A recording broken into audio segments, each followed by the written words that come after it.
Hi guys, welcome back to the another video of UPSC or Nothing. I hope you all are doing good.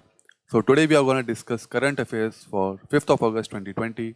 So before wasting any further time, let's move on to the topics for the day, which are habeas corpus, PMI, which is Purchasing Managers Index, moving on to EVIN, which is Electronic Vaccine Intelligence Network, then Covishield, then Mahatma Gandhi National Rural Employment Guarantee Scheme, moving on to leopards, International Solar Alliance, followed by National Board for Wildlife, then Defense Production and Export Promotion Policy, and at last, Women Entrepreneurship and Empowerment.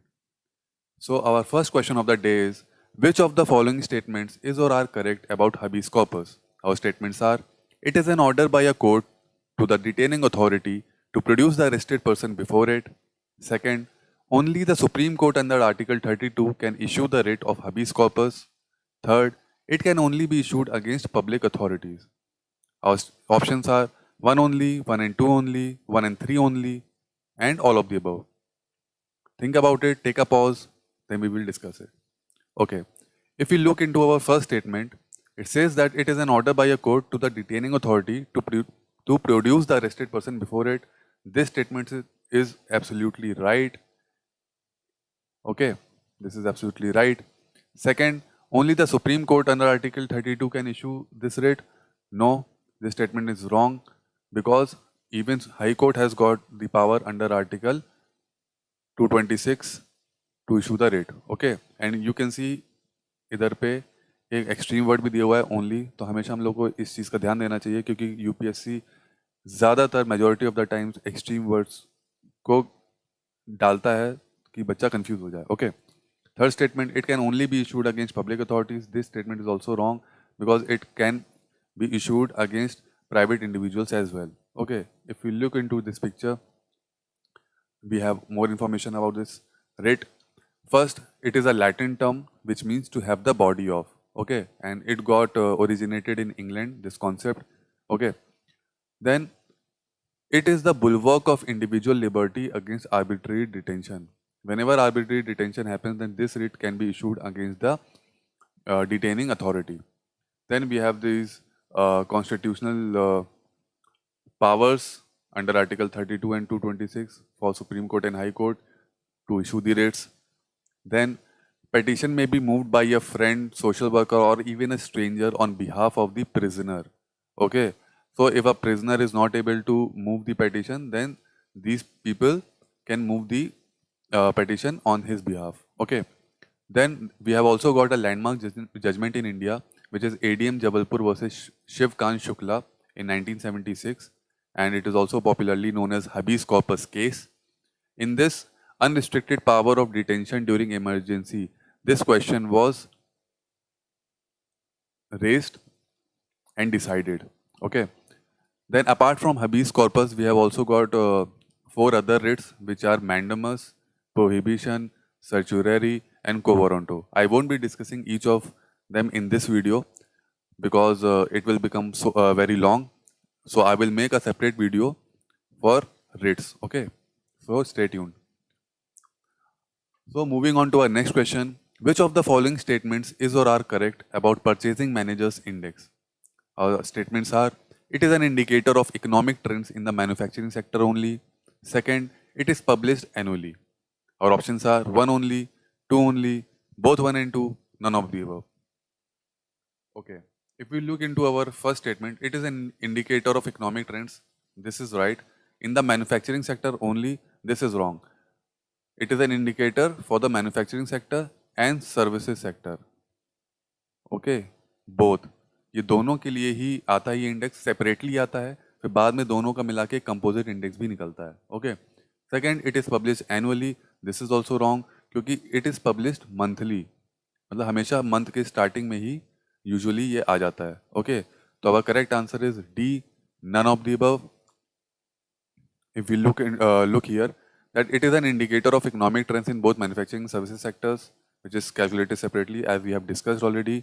It is released at start of every month by Institute for Supply Management. ये authority है जो इसको हमेशा publish करती है. ठीक है. Then another thing we should know that it consists of a diffusion index which summarizes whether conditions as viewed by purchasing managers are expanding, contracting, or remaining the same. Okay. Then this index contains of numbers from 0 to 100, जो इसका scale होता है.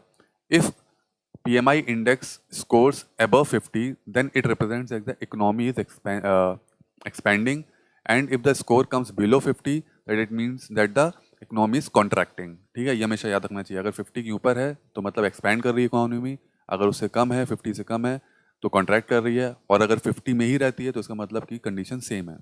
Another thing that if the PMI of previous month is higher than the current month, then also the economy is contracting. मतलब पिछले even though 50 से ज़्यादा है, लेकिन अगर वो decrease हो रहा है मतलब पिछले month से, तब भी उसको मानेंगे कि economy contract हो रही है. Then it gives information about current and future business conditions to companies, basically decision makers in companies, analysts, investors, etc. in before. Another interesting thing we should know about this is that it is different from IIP, which is Index of Industrial Production, and it is more dynamic than IIP. Okay, this is a point to note down. Then moving on to our next question, which of the following statements is or are correct about EVIN? The full form of EVIN is Electronic Vaccine Intelligence Network. So our statements are, it is an indigenously developed technology to monitor the supply chain of COVID response material. Second, it is implemented by the Ministry of Health and Family Welfare in partnership with the WHO. ठीक है, हमारे statements हैं one only, two only, both one and two, none of the above. Think about it, then we will discuss it. If we look into our first statement, it says that it is indigenously developed. This is right. To monitor supply chain of COVID response material, absolutely right. So this statement is right. Second, it is implemented by the Ministry of Health and Family Welfare. यहाँ तक ये सही है. In partnership with WHO, ये गलत है. हम लोग को लगेगा कि ये बहुत obvious है कि WHO ही होगा, but ये WHO नहीं है. This is UNDP, which is United Nations Development. Okay.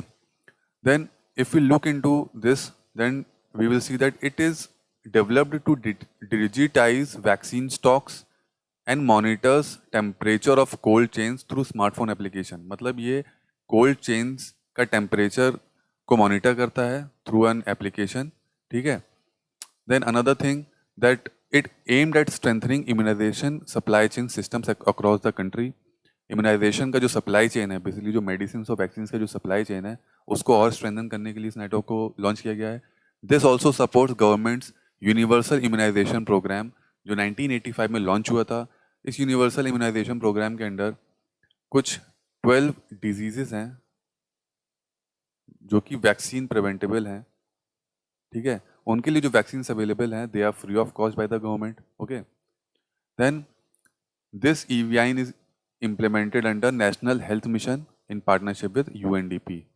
ठीक है, ये हमने डिस्कस कर लिया. So moving on to our next question, with respect to COVID-19, Covishield seen in the news recently refers to. Our options are A, face mask, B, vaccine, C, hand sanitizer, D, face shield. हमको बताना है कि जो Covishield ये है, जो ये क्या है.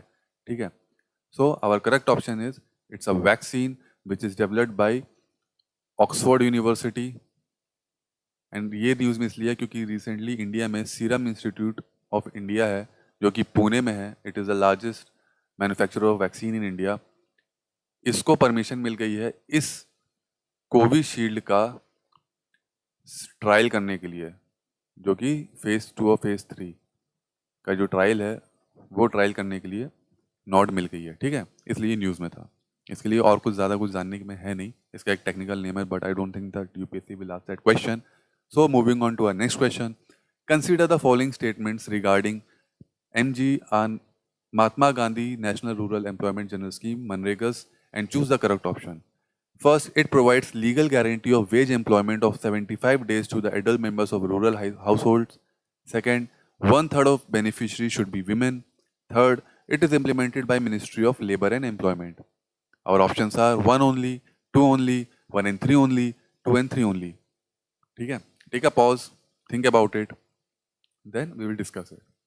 Okay, if we look into our first statement, it says that it provides legal guarantee of wage, correct, of 75 days to the adult members of rural households. This is wrong. This is not 75 days. This is 100 days. To the adult members of rural households, this is correct. But ये 75 days नहीं है, ये 100 days है, इसलिए ये statement wrong हो जाता है. Second, 1/3 beneficiary should be women. This statement is absolutely right. Third, it is implemented by Ministry of Labor and Employment. ये बड़ा obvious लग रहा है, but ये गलत है. It is not Ministry of Labor and Employment. It is Ministry of Rural Development. Rural Development. Okay. अगर हम यहाँ पे देखें इसके बारे में और इंफॉर्मेशन, तो MNREGA was launch in 2005 to augment the employment generation and social security in India. ठीक है, एम्प्लॉयमेंट जनरेशन जब सीज़न नहीं होता है तो उस चीज़ में एम्प्लॉयमेंट को बढ़ाने के लिए और सोशल सिक्योरिटी बढ़ाने के लिए इस स्कीम को लॉन्च किया गया था. It provides guaranteed wage employment to adult members for 100 days. और जो वेज एम्प्लॉयमेंट होता है ये अनस्किल्ड वर्क के लिए होता है, ना कि स्किल्ड वर्क के लिए.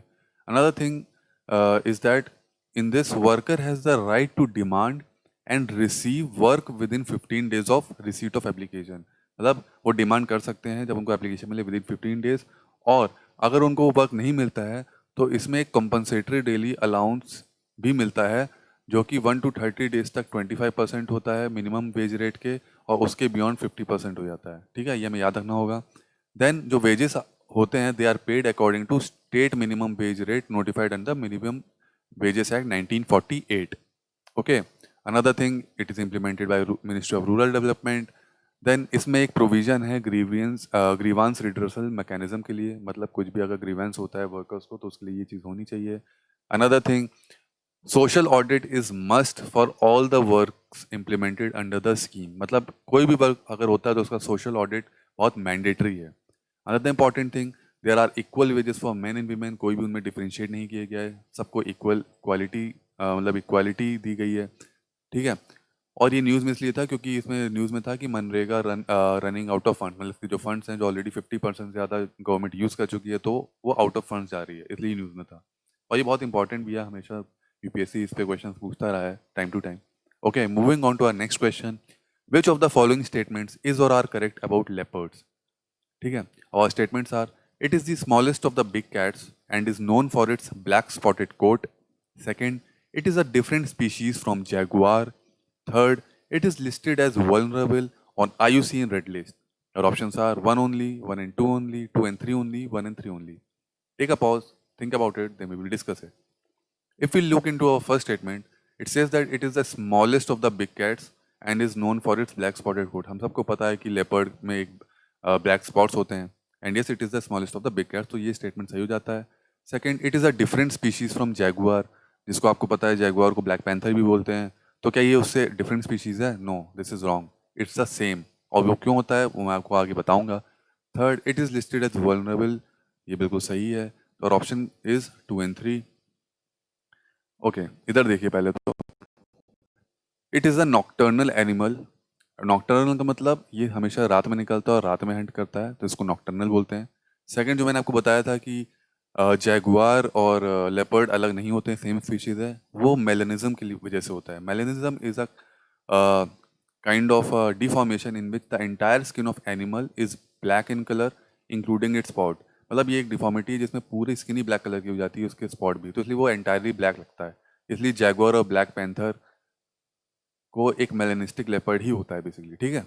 Another thing, they are extremely agile and spend most of its time on trees. और ज़्यादातर ये अपने प्रे को ट्री के ऊपर ही चढ़ा के ले जाते हैं. फिर इंडिया में they are found in all types of forest except deserts and mangroves of Sundarbans delta. ठीक है, ये हर जगह पाए जाते हैं, from tropical evergreen to moist deciduous, हर जगह पाए जाते हैं, बस डेजर्ट्स में नहीं पाए जाते. ठीक है, और सुंदरबंस. देन लिस्ट कहाँ कहाँ लिस्टेड हैं ये बेसिकली, तो ये schedule 1 of wild life protection act में लिस्टेड है, अपेंडिक्स 1 ऑफ साइट्स में लिस्टेड है, और IUCN की वल्नरेबल कैटेगरी में आते हैं. ओके, और ये सेम स्पीशीज हैं, देखिए यहाँ पे लिखा है ये सेम स्पीशीज हैं, जैगुआर और leopard. Okay, moving on to our next question. Which of the following statements is और are correct about international solar alliance. Our statements are: it was jointly launched by India and France in 2015. Second, it is only open to the solar resource rich countries situated between Tropic of Cancer and Tropic of Capricorn.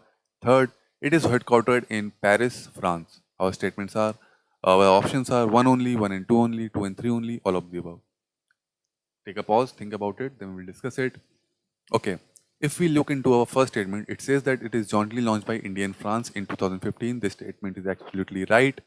Second, it is only open to the solar-rich countries situated between the Tropic of Cancer and Tropic of Capricorn. This statement is wrong.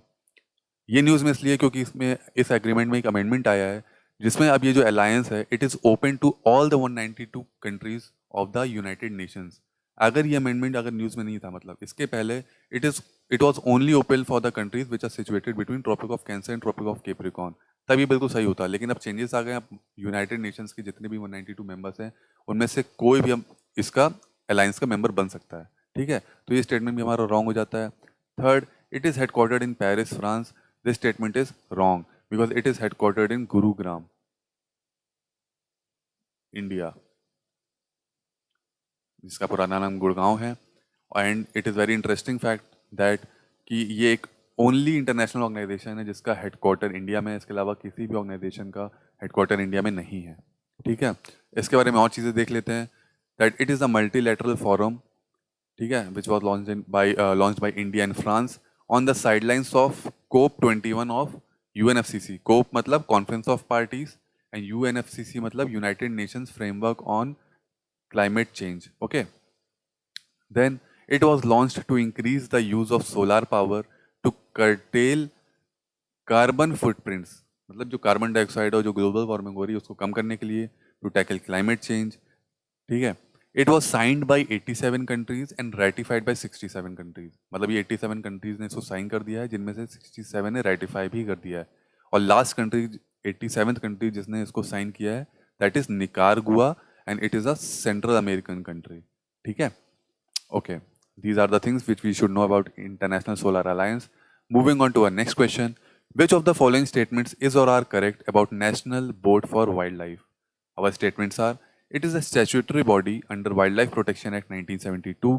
Second, it is chaired by Union Minister of Environment, Forest and Climate Change.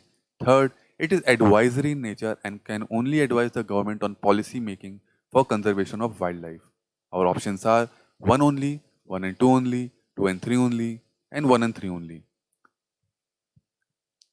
तो अगर अपन ये first statement देखें that it is a statutory body under wild life act, तो ये बिल्कुल सही statement है. It is a statutory body. ठीक है. Second, it is chaired by union minister of environment, forest and climate change. मतलब इसका जो चेयरमैन है वो ये यूनियन मिनिस्टर ऑफ एनवायरनमेंट है. जी नहीं, this is wrong. It is chaired by prime minister of India and it's standing committee, जो उसकी स्टैंडिंग कमेटी है उसका जो हेड होता है वो यूनियन मिनिस्टर ऑफ एनवायरनमेंट है. ठीक है, तो ये याद रखिएगा, प्राइम मिनिस्टर हैं हमारे जो इसके चेयरमैन होते हैं. Third, it is advisory nature. This is also correct. तो our right option is C, 2 and 3 only. Okay, तो ये न्यूज़ में इसलिए था क्योंकि रिसेंटली अभी एक अमेंडमेंट आया है, एक नोटिफिकेशन आई है मिनिस्ट्री ऑफ एनवायरनमेंट के थ्रू, जिसके अंडर अब कुछ ऐसे प्रोजेक्ट्स होंगे जिसके लिए ये national board for wild life की परमिशन या नॉड नहीं लेनी पड़ेगी. बेसिकली जो अपने प्रोटेक्टेड एरियाज होते हैं उनके अराउंड मतलब 10 किलोमीटर तक एक एसीजी होता है which is ESG, sorry, economic sensitive zone. ठीक है, इकोनॉमिक सेंसिटिव जोन जो 10 किलोमीटर का रेडियस होता है, तो उसमें कोई भी अगर प्रोजेक्ट्स आते थे तो उसके लिए इस बोर्ड की परमिशन लेने की ज़रूरत पड़ती थी. बट अभी रिसेंटली नोटिफिकेशन में आया है कि कुछ ऐसे प्रोजेक्ट्स होंगे लाइक रेलवे प्रोजेक्ट्स या छोटे मोटे प्रोजेक्ट्स, है ना, तो उनके लिए अब परमिशन नहीं लेनी पड़ेगी इस बोर्ड की, इसलिए न्यूज़ में था. Moving on to our next question. Which of the following statements is और are correct about DPEPP 2020, which is Defense Production and Export Promotion Policy? Our statements are: it is a guiding document to thrust the defense production capabilities of the country for self-reliance and exports. Second, the share of domestic procurement in overall defense procurement is about 50%. Our options are 1 only, 2 only, both 1 and 2, and none of the above. तो अगर अपना पहला statement देखें तो ये बिल्कुल सही है कि yes, it is a guiding document with to thrust the defense production capabilities of the country. ठीक है, ताकि हम सेल्फ रिलायंस हो सकें डिफेंस प्रोडक्शन में. Second, the share of domestic production procurement in overall defense procurement is 50%. This is wrong. It is not 50%. It is 60%. मतलब locally जो हमारा डिफेंस प्रोक्योरमेंट है वो 60% है ओवरऑल डिफेंस के, ठीक है। इसके बारे में और चीज़ें देख लेते हैं, इस पॉलिसी के बारे में, इसके ऑब्जेक्टिव्स क्या हैं। इफ वी लुक हियर, तो it says that to achieve a turnover of rupees 1,75,000 crores, including export of 35,000 crore in aerospace and defense goods and services by 2025, to develop a dynamic, robust and competitive defense industry, to reduce dependency on imports, as we know that India is the second largest importer of equipment globally. तो हम चाहते हैं कि हमारी dependency कम हो जाए imports में और हम सेल्फ सस्टेनेबल हो जाएं खुद के प्रोडक्शन के लिए डिफेंस में। Another thing, to promote export of defence products, ना कि हम खुद के लिए करें ताकि डिफेंस प्रोडक्शन उसको एक्सपोर्ट भी कर सकें। Then to create an environment that encourages R&D, rewards innovation, मतलब अपना रिसर्च एंड डेवलपमेंट बढ़ाने के लिए, इनोवेशन बढ़ाने के लिए डिफेंस के इंडस्ट्री में, ठीक है। Another key features are negative list of weapons or platforms for imports has been proposed to expand the domestic defense manufacturing ecosystem, ठीक है। Also government release draft of the defence procurement procedure 2020 recently, अभी recently एक DPP भी आ चुकी है। Last time I think ये 2016 या 17 में आई थी। Then we have got defence public sector undertakings and ordnance factory boards would be mandated to have at least 25% of the revenue from export. मतलब जो ये ऑर्डिनेंस फैक्ट्रीज होती हैं जहाँ पे डिफेंस का प्रोडक्शन होता है, उनका जो रेवेन्यू है वो कम से कम 25% एक्सपोर्ट में आना चाहिए ताकि एक्सपोर्ट बूस्ट हो। Then to move away from licensed production to design development production, मतलब हमें जब भी कोई भी डिफेंस के लिए कुछ भी प्रोक्योरमेंट करनी होती है तो हम लाइसेंस देते हैं, जैसे अभी राफेल लाइसेंस के थ्रू आए थे, हम लाइसेंस निकालते हैं, मतलब लोग बिडिंग करते हैं फिर हम लाइसेंस देते हैं उस तरीके से, ठीक है। ये और कुछ फैक्ट्स हैं, ये पॉज करके आप देख लीजिएगा अपने डिफेंस इंडस्ट्री के बारे में, ठीक है। Moving on to our next last question of the day, which of the following has recently launched women entrepreneurship and empowerment initiative. अभी एक इनिशिएटिव लॉन्च हुआ है, it is a social initiative first of its kind. तो ये किसने launch किया है? IIT Kanpur ने, IIT दिल्ली ने, IIT बॉम्बे ने या IIT खड़गपुर ने? Think about it. Right option is IIT Delhi. IIT Delhi जिसने भी ये इनोवेटिव और सोशल इनिशिएटिव लॉन्च किया है, ये क्या करता है कि ये कॉलेज गोइंग गर्ल से लेके एक मिड एज्ड हाउसवाइफ को केटर करता है और उनको प्रमोट करता है एंटरप्रेन्योरशिप लेने के लिए, और उनको कनेक्ट करता है इन्वेस्टर्स से कि वो आपस में मिल के अपना प्रोडक्ट लॉन्च कर सकें और एक एज अ वायबल बिजनेस की तरह ग्रो कर सकें, ठीक है। इसलिए WEE इनिशिएटिव न्यूज़ में था। Okay, so that's all for today's video lecture. I hope you guys all liked it. Before ending it, please do like, subscribe and share if you have not subscribed the channel or like the video. It will really help us a lot. Thank you guys.